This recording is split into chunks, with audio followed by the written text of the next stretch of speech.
Después de la entrevista en Pregunta Yamid con Germán Vargas Lleras, candidato presidencial, ¿usted cómo cree que le va mejor? ¿Siendo crítico o defensor del gobierno Santos? Siendo crítico, 90%. Siendo defensor, 10%. Muy buenas noches. ¿Y usted cómo cree que va mejor a usted? ¿Siendo crítico del presidente Santos o siendo su defensor? No, yo tengo eso supremamente claro. Yo tengo una deuda de agradecimiento enorme con el doctor Santos y admiración por la decisión que tomó. En vez de seguir haciendo la guerra, que era lo que venía haciendo con éxito, pues toma el rumbo del diálogo y yo no voy a cambiar por unos boticos ese agradecimiento. Pero claro, también simultáneamente digo, yo no fui funcionario del gobierno, yo fui designado por el doctor Santos para llevar la voz de la sociedad colombiana en su derecho a la paz y tengo libertad de postulación política, pero yo no estoy en ese dilema. Yo siento que tengo mi propia plataforma y además ahora la plataforma del Partido Liberal. El doctor Humberto de la Calle fue elegido ayer en una consulta popular como candidato liberal y como candidato de una coalición, porque es que la pregunta que ayer se formuló a los colombianos fue esta: ¿cuál de los siguientes ciudadanos liberales elige usted como candidato del Partido Liberal colombiano para que participe en una consulta interpartidista que elija candidato único en coalición o para ser el candidato único del Partido Liberal Colombiano en la elección del presidente de la República a celebrarse el 27 de mayo de 2018? Es decir, el mandato que a usted le dieron quienes votaron es que haga una coalición. Sí, ahí hay un doble mandato, pero en efecto, lo primero es, ese texto fue aprobado unánimemente en el Congreso Liberal y luego lo que usted está leyendo es importante porque esa es la papeleta. O sea, sí, cada ciudadano que votó dijo eso. Y ahí se desprenden dos caminos, o el de una coalición a través de una consulta interpartidista o el de ser candidato único para la primera vuelta. Es eso lo que siempre dijimos y en mi caso particular, cuando presenté mi nombre dije yo quiero trabajar en una coalición, que llamé incluso coalición enorme en una entrevista que tuve el honor de darle a usted mismo en el periódico El Tiempo. Ese es el camino que yo creo que hay que recorrer, pero dijéramos que ha quedado ese mandato bastante claro. Ahora, ¿coalición con quién? Sí, es algo que solo se puede concretar más adelante. Yo sí tengo claro con quién no, y entonces uno va desglosando y desbrozando el terreno. Yo digo que no con las FARC. Eso sería innecesario decirlo. Yo soy un liberal, pero como maliciosamente utilizan ese argumento... de haber sido usted negociador. Sí, y que entonces candidato de las FARC y tal. No, ya no me detengo en eso porque me parece que eso ha quedado completamente fuera de lugar.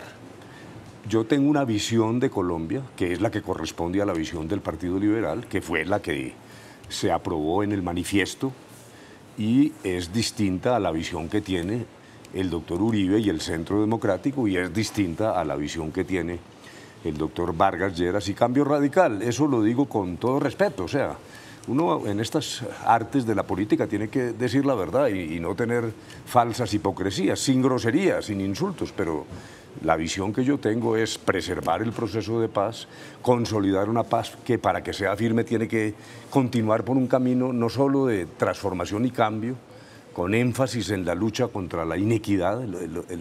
Ahora surge, estaba como tapado por el conflicto, la realidad de que esta es una sociedad muy injusta, pero también hay que preservar los elementos centrales de pensamiento liberal, pluralismo, respeto a la diversidad de opiniones, no fanatismo, eso de estar quemando libros como método docente, eso de ejercer la autoridad, dijéramos, sin respeto a la dignidad de la persona humana. Yo sigo en el camino que esencialmente corresponde al pensamiento liberal y en la convicción de que hay mucho más pensamiento liberal que partido liberal. Luego me parece que ahora lo que hay que hacer es una cosa dirigida a unir. Ese realmente es mi propósito. Sobre esa respuesta suya que hay mucho más ideología liberal que partido liberal, ¿qué le pasó al Partido Liberal ayer? Bueno, entonces, primero, ¿qué le pasó a todos los partidos en Colombia? Pues como para empezar, porque en efecto, si hay 50 o algo así candidatos recogiendo firmas, y creo que solo 2 o 3 partidos presentan candidatos, eso ya demuestra una enorme crisis.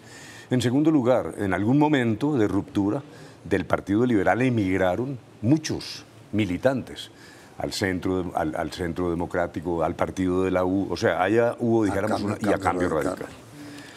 Hay una especie de diáspora, es decir, hubo un movimiento de militantes hacia otros partidos.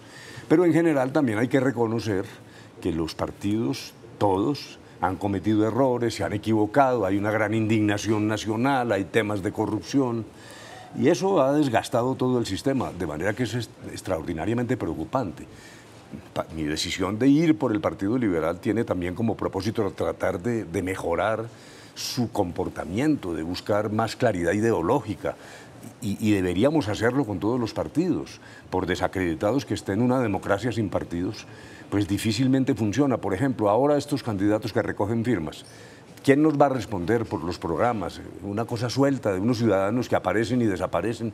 No, esa es una cosa muy cercana a la anarquía. Entonces me parece que tenemos el deber de recuperar los partidos, lo cual no es fácil, pero el deber lo tenemos. Ahora, doctor de la Calle, me parece que un primer hándicap en contra suya, porque uno escucha a la opinión pública diciendo que no iba a votar en una consulta que costó 40.000 millones de pesos. Hay de negativo y positivo. ¿Cómo es la explicación que usted le da a eso? No, yo diría lo siguiente. Primero, yo soy sensible al argumento, o sea, no lo desprecio.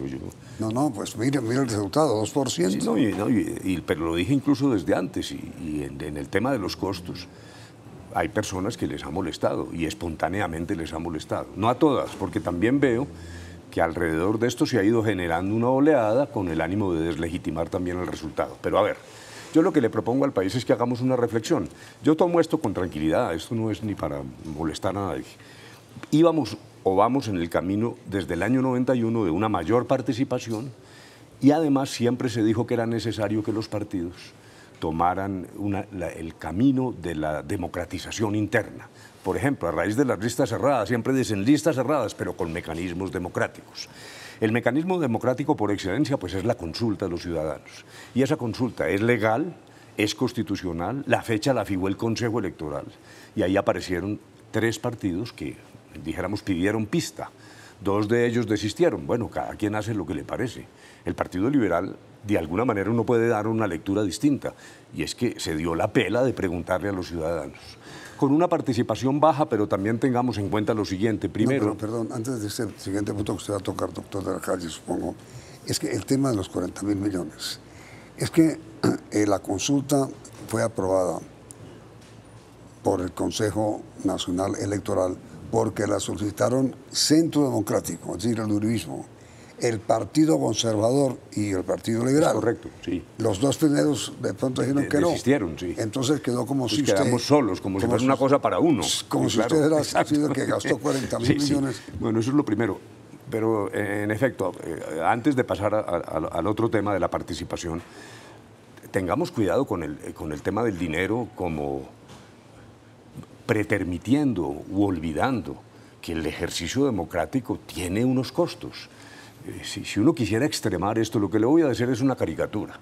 Yo lo sé, no quiero exagerar, pero pues el camino más barato es la dictadura.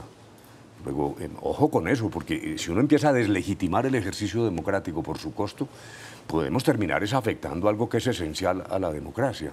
Pero con todo respeto, antes se hacían convenciones y no había dictadura. Claro. Y eso siempre dijimos que era lo que no debía ocurrir. Eso es lo que estoy tratando de decir. Llevamos años y años diciendo los partidos son unas roscas, unas camarillas, se reúnen allá solitos y toman decisiones. Y entonces ahora abrimos la pregunta ciudadana y surge el tema del dinero. Yo respeto eso. Insisto, yo no quiero ser arrogante, no quiero despreciar ese argumento. Lo que quiero es que los colombianos reflexionemos, porque no vamos a desistir ahora del camino de consultarle a la ciudadanía, porque es que a veces desistimos muy rápido de nuestros propósitos. El tema del dinero es importante. Sin embargo, me parece que también ha sido magnificado. Es un tema que se ha vuelto, dijéramos, un hecho que termina generando un descrédito y una forma de deslegitimar una consulta que fue un acto democrático de un partido, con baja participación, pero si quiere hablamos de la participación también. Pero antes de hablar de eso, ¿no sería, doctor de la Calle, que usted no tiene muy buena imagen como candidato presidencial? Como yo he dicho, siempre la puede tener muy buena, pero como presidente, no como candidato. ¿No sería eso lo que provocó una participación? Doctor Cristo tampoco. Ni usted ni Cristo atraían a la opinión pública. ¿No sería eso lo que provocó la abstención tan terrible? No, pero yo le quiero hacer unas reflexiones sobre eso, pero partamos de la base de que se dice que yo soy mal político y está bien. Yo acepto eso. Yo no tengo maquinaria en el tejemaneje de las hojas de vida. Yo no estoy a toda hora pues en esa cosa clientelista. No soy un político profesional. Yo he ido y salido de la política y creo que he prestado servicios y creo que han sido reconocidos. Al contrario, yo tengo en mi vida un agradecimiento muy grande porque yo estoy colmado de honores, mucho más de lo que pensé nunca en mi vida. Pero agreguémosle unas pequeñas reflexiones a lo que pasó ayer. Uno, no se votó en el sector rural. Por razón precisamente de costos hubo que excluir la votación que solo se concentró en las cabeceras. Dos, puede ser la campaña más breve de la historia de Colombia. Realmente esto no alcanzó a estar 2 meses el proceso de consulta, incluso con un cierto vacío. Mucha gente ni siquiera sabía que había consulta y otros creían que eso solo los liberales votaban. Entonces dijéramos que ahí hay elementos coadyuvantes. Uno que a mí me parece muy importante, han dictado una ley nueva extraordinariamente drástica. No se le puede ofrecer casi ni un refrigerio a un elector. Cumplimos eso religiosamente. Yo me siento al contrario muy orgulloso de una votación limpia. Ahí no hubo ningún tipo de actividades semejantes a lo que en el pasado era... Ni buses, ni manifestaciones. Nada, esto fue realmente espontáneo. Entonces, yo entiendo la crítica. Claro, ojalá tengamos más participación. Ayer Antanas Mocus dijo una cosa que me pareció muy interesante. Primero defendió la consulta, más o menos en la línea que yo estoy diciendo. Hombre, no echemos para atrás la idea. Hay costos, pero puede suceder que encontremos mecanismos tecnológicos que abaraten los costos, pero no puede limitarse la discusión al valor de la consulta. Repito, siempre me descubro con humildad ante las personas que no están de acuerdo. A ver, doctor del alcalde, con todo respeto, ¿qué fue lo que quedó demostrado? ¿Que fallaron usted, la imagen suya, la del doctor Cristo, o que está fallando el Partido Liberal? No, primero, pues es evidente en primer lugar que el Partido Liberal no tiene el sitio, ni la incidencia, ni el volumen de adeptos que tenía. Primero, porque hubo una migración, como ya lo dijimos, y segundo, porque hace parte de la crisis general de los partidos, porque eso no le pasa solo al Partido Liberal. Pero pongamos esto en contexto. Es que estas consultas internas, de los partidos, no son comparables a las elecciones generales. Uno no puede hacer una cuenta sobre lo que va a pasar en marzo frente a una fecha fría como esta. Luego, me parece que, en todo caso, yo me haría la siguiente reflexión. En algún momento dijeron, no, ¿y por qué no el Congreso del partido elige el candidato? Sí. Eran 1000 y pico de personas. Sí. Hombre, ¿cómo no va a ser más democrático que 750.000 personas decidan, que es mucho más que una encuesta? Es mucho más que cualquier muestra de una encuesta. Que los 1000 de la convención. Que los 1000 de la convención. O el consenso. O que el jefe diga a dedo quién es el candidato. No, aquí hay un ejercicio democrático. Muy bien, con las fallas y lo que pasa, con luces y sombras. Pero por otro lado, yo me siento gratificado de que 750.000 personas han escogido el candidato en una cosa limpia, ¿no? Ahora, mire, a ver, yo no sé a usted qué opinión le merece un comentario que salió hoy en Las Dos Orillas, el portal, en donde dice que el viejo rencor de Samper con De la Calle reapareció en la consulta liberal. ¿Cuál es su opinión inmediatamente después de comercial?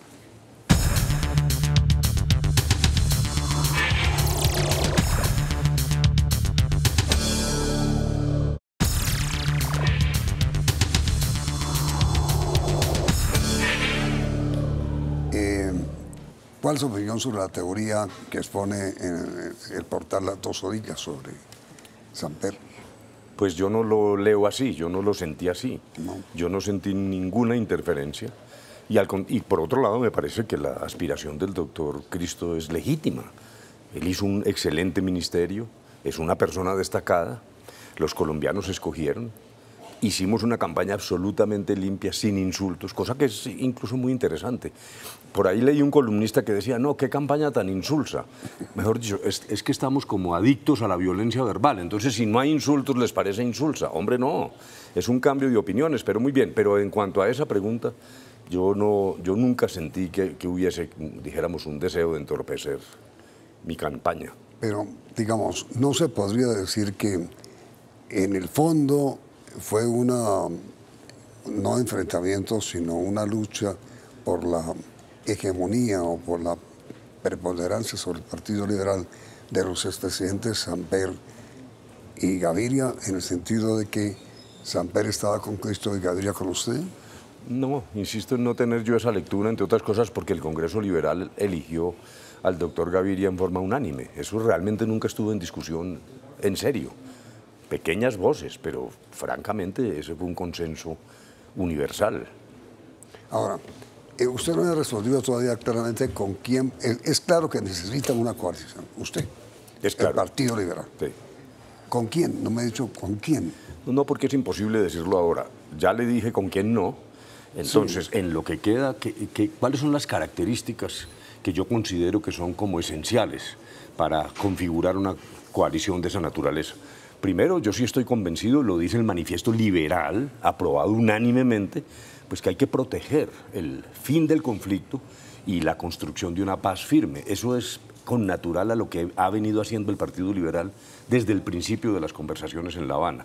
Y ahí encontramos otros partidos que nos han acompañado en esto, que han acompañado al liberalismo, pero no solo partidos, también aquí mi apelación es a independientes, a movimientos sociales, los estudiantes que se tomaron las calles. Es que yo no creo que esto deba limitarse solo a los partidos. Entonces, por un lado están aquellos afines al fin del conflicto y por el otro, yo insisto, aquellos que tengan una visión transformadora, porque es que yo sí creo que el 2018 no es solo un problema limitado a discutir sobre el acuerdo de La Habana, no.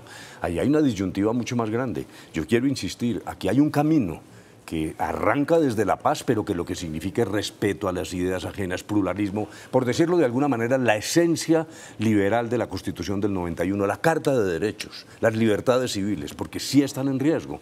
Lo que estamos viendo del otro lado es, el caudillismo es una enfermedad de la democracia. Cuando una persona en una encuesta dice, yo voto por el que diga mi jefe, me parece que eso es como una especie de dimisión ciudadana. En segundo lugar, lo que estamos viendo es un llamado al fanatismo. Incluso nos quieren decretar una guerra religiosa que hace tiempos liquidamos. Y una actitud de venganza, de odio.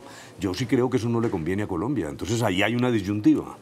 Obviamente esto se refiere al señor presidente Uribe, en el sentido de que el caudillismo que él ejerce sobre el centro democrático es lo que usted critica.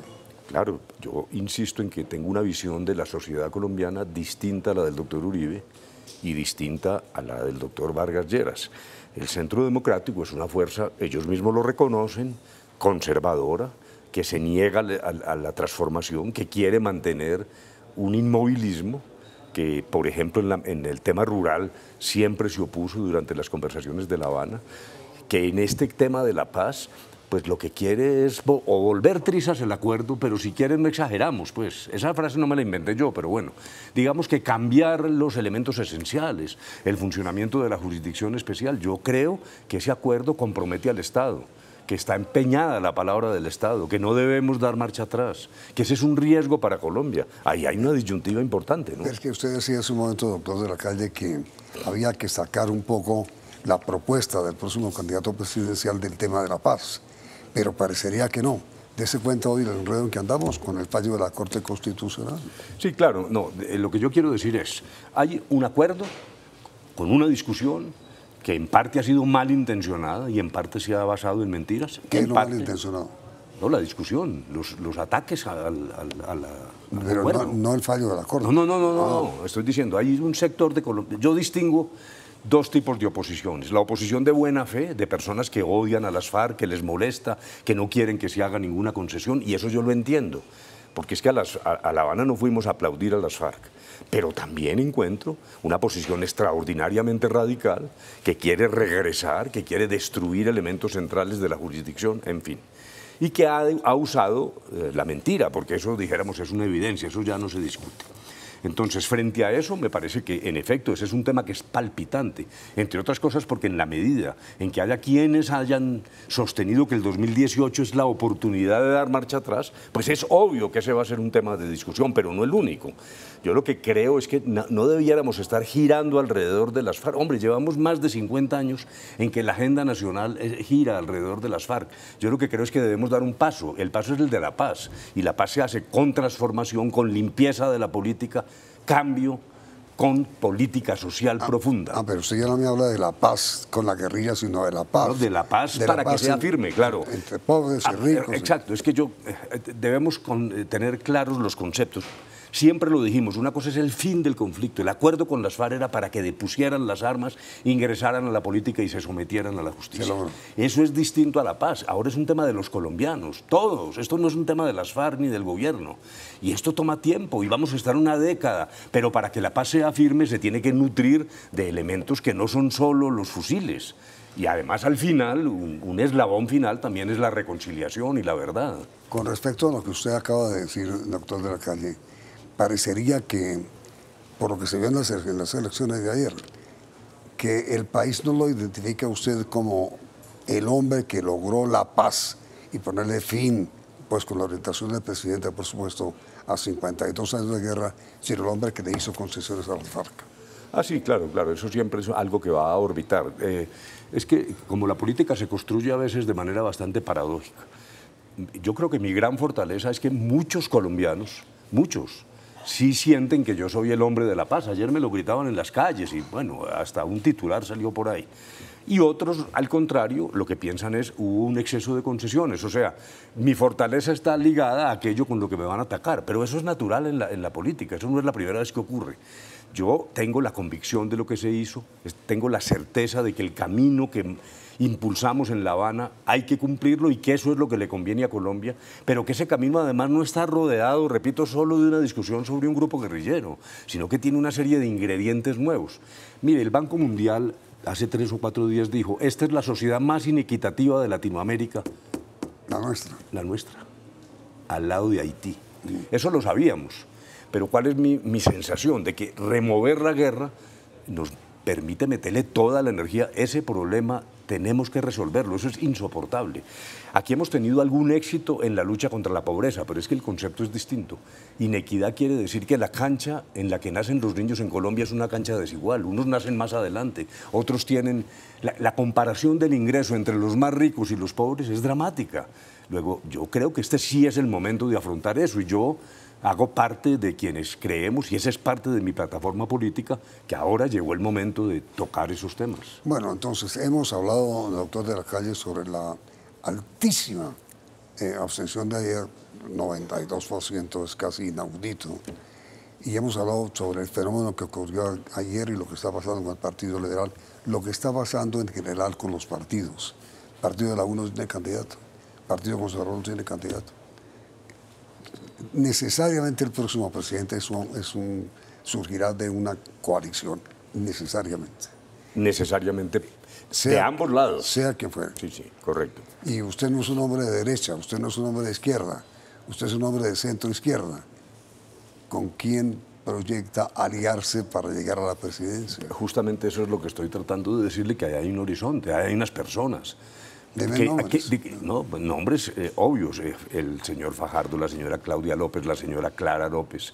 Usted podría ser parte de esa coalición. Sí, claro, lo que estoy proponiendo es que busquemos la unión de todos los que creemos en esto y establezcamos un mecanismo que yo pienso, como lo dice la papeleta esta con la que votaron, que usted leyó, que puede ser en marzo, por ejemplo, en una consulta interpartidista, o no, o puede ser otro mecanismo. Lo que pasa es que es muy precoz, es muy pronto para decir exactamente, porque los matrimonios son como de dos, ¿no? No basta con... Yo lo que estoy diciendo es que tengo interés en eso y que hay que promoverlo. Pero dos cosas, mira, doctor de la Calle. La primera, que el tiempo se agotó. Sí. La segunda, que es invitarlo al programa de mañana. Nosotros continuamos, nos vemos mañana. Y tercero, que hemos hablado de la mecánica, pero no hemos hablado del fondo. ¿Cuáles son las propuestas suyas si es elegido presidente de la República? Lo grabamos ahora para transmitirlo mañana. Sí, señor, con mucho gusto. Entonces quedan ustedes invitados a la segunda parte con el doctor Humberto de la Calle, uno de los hombres que puede ser presidente de la República como sucesor del presidente Santos.